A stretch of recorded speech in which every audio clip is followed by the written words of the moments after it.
J'aimerais un peu m'apaisantir sur les fils d'Élie, le souverain sacrificateur. Ils vivaient dans une grande immoralité, une grande perversion.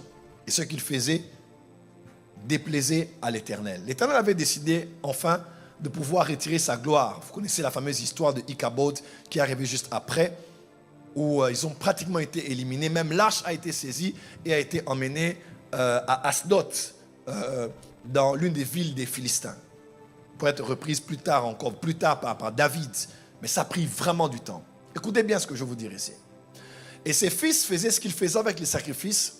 Ils le faisaient avec une fourchette à 3 dents. Alors, la fourchette à 3 dents, ici, était utilisée par ces ministres du culte, par ces serviteurs de Dieu dans le temple.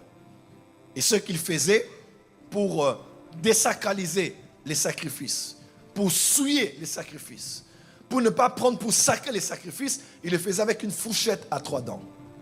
Et la fourchette à 3 dents ici n'est pas une histoire de cuisine ou de gastronomie.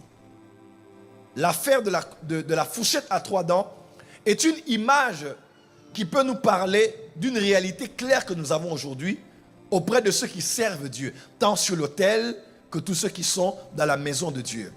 La fourchette à 3 dents et l'iniquité même qui est répartie en 3 dimensions. Et ces 3 dimensions sont les dimensions les plus visibles depuis que le monde est monde jusqu'à ce jour. C'est généralement ces 3 expressions du péché et de l'iniquité qui détruit les serviteurs de Dieu, qui détruit les servants de Dieu, qui détruit le peuple de Dieu. 3 choses essentiellement. Premièrement, notez avec moi qu'on parle de 3 dents. La première dent est celle-ci. L'immoralité sexuelle. L'immoralité sexuelle. L'immoralité sexuelle. Deuxièmement, écrivez avec moi, l'amour de l'argent. L'amour de l'argent.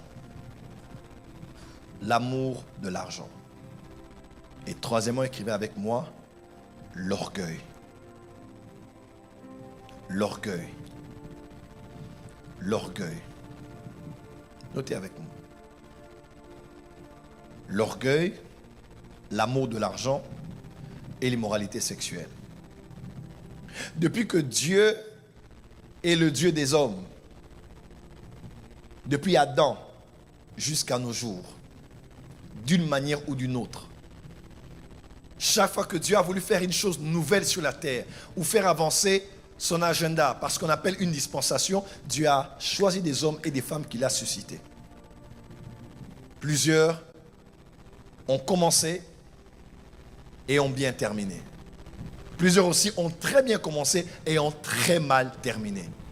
Et généralement, à chaque fois qu'on a retracé les raisons pour lesquelles les uns et les autres sont tombés, on a généralement vu que ça se trouvait toujours autour d'une de ces 3 fourchettes. Soit l'orgueil, avec une forme ou une autre, soit l'amour de l'argent, ou de tout ce qui est matériel, n'est-ce pas? Ou soit c'est l'immoralité sexuelle. L'immoralité sexuelle. Amen, amen. Alors lorsque j'en parle, certains peuvent dire, oh, je suis touché par un des points, un des 2, un des 3. Quelqu'un même d'autre peut se dire, je ne me retrouve pas dans ce qu'on dit. Moi, je ne suis pas dans les histoires des hommes ou des femmes. Moi, je ne me retrouve pas dans l'histoire d'amour, de l'argent. Je sais me contenter de tout ce que j'ai. Moi, d'ailleurs, je ne suis pas orgueilleux, je suis humble à ma manière. Mais laisse-moi te dire, ces 3 éléments que j'ai cités prennent différentes formes et sont tellement subtiles lorsqu'elles entrent en nous et se manifestent par nous que des fois, nous ne réalisons pas, mais nous avons déjà été infectés et affectés par ces choses. Un jour, quelqu'un disait, excusez-moi, il ne m'a pas dit personnellement, cet homme disait, je bénis Dieu parce qu'il m'a donné l'humilité. Ouais, par exemple, comme ça, c'est quelqu'un qui est orgueilleux de son humilité.